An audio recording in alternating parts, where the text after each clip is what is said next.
வணக்க மக்களே, நான் உங்க Vicky. Welcome to my channel. இன்னைக்கு நம்ம எதை பத்தி பார்க்க போறோம்னா யானைகளை பத்தி தான் பார்க்க போறோம். யானைகளுக்கு தமிழ்ல மா, கரி, வேலம், அத்தி, அருகு, ஆம்பல், யானை என 50க்கும் மேற்பட்ட பெயர்கள் இருக்கு. யானைனா சுமார் 5 கோடி ஆண்டுகளுக்கு முன்னாடியே தோன்றிருக்கலாம் அப்படின்னு வரலாற்று ஆய்வாளர்கள் சொல்றாங்க. நம்மோட வாழ்ந்துகிட்டு இருக்கிற இந்த யானைகள் பார்த்தீங்கன்னா பரிணாமம் ஆகி 30 லட்சம் ஆண்டுகள் ஆகிருக்கலாம் அப்படின்னு தொல்லுயிர் வல்லுநர்கள் சொல்றாங்க. ஒவ்வொரு வருஷமும் ஆகஸ்ட் 12ஆம் தேதி யானைகளை பாதுகாக்கும் பொருட்டு உலக யானைகள் தினம் கொண்டாடப்பட்டு வருது.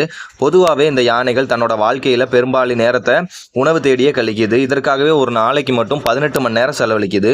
ஒரு நாளைக்கு 100 கிலோ தாவரமும் 150 லிட்டர் தண்ணியும் இந்த யானைகளுக்கு தேவைப்படுது.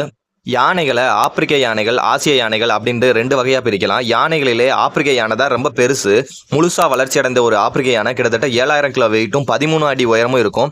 ஆசிய யானை பார்த்தீங்கன்னா ஆப்பிரிக்க யானைகளை விட உருவத்தில் கொஞ்சம் சின்னது. அதிகபட்சமாக 11 அடி உயரமும் 6000 கிலோ எடையும் இருக்கும்.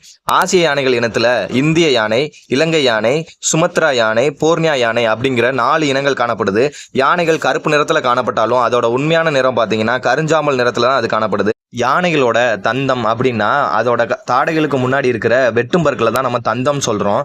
ஆப்பிரிக்க யானைகள்ல ஆண் யானை, பெண் யானை என 2 யானைக்குமே தந்தம் இருக்கு. ஆனா ஆசிய யானைகளுக்கு ஆண் யானைகளுக்கு மட்டும்தான் தந்தம் இருக்கு.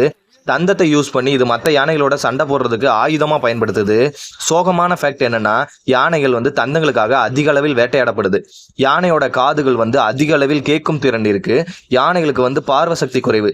50 அடிக்கு மேல அதனால பார்க்க முடியாது. யானைகள் பொதுவாகவே தலையில மண்ணை அள்ளி போட்டுக்கிறோம். அது ஏன் போடுது அப்படின்னு நம்ம என்னைக்காச்சும் யோசிச்சிருக்கோமா? வெப்பம் மற்றும் பூச்சிகளோட தொல்லையிலிருந்து பாதுகாக்க தான் அதோட தலையில அதுவே மண்ணையும் சேரையும் அள்ளி பூசிக்குது. யானைகள் கூட்டம் கூட்டமாக வாழும் பண்பினை கொண்டது. 15 முதல் 50 வரையிலான யானைகள் கூட்டம் கூட்டமாக வாழும். யானைகள் கூட்டத்திற்கு ஒரு முதிர்ந்த பெண் யானை தான் தலைமை தாங்கி வைக்குது.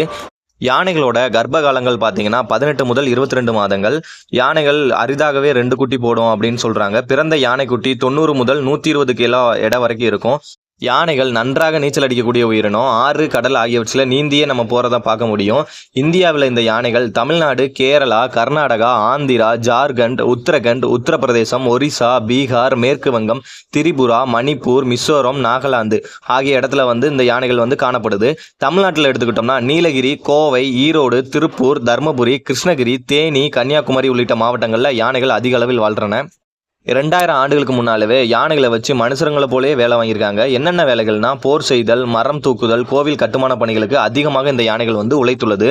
தமிழ்நாட்டில் முதுமலை, ஆனைமலை அப்படிங்கிற 2 இடத்துல வளர்ப்பு யானைகள் முகாம்களில் வனத்துறையினரால் யானைகள் பராமரிக்கப்பட்டு வருது. யானைகளை பற்றியான இந்த வீடியோ உங்களுக்கு பிடிச்சிருந்துச்சுன்னா மறக்காம நம்ம சேனலை சப்ஸ்கிரைப் பண்ணிக்கோங்க, லைக் பண்ணுங்க. கூடவே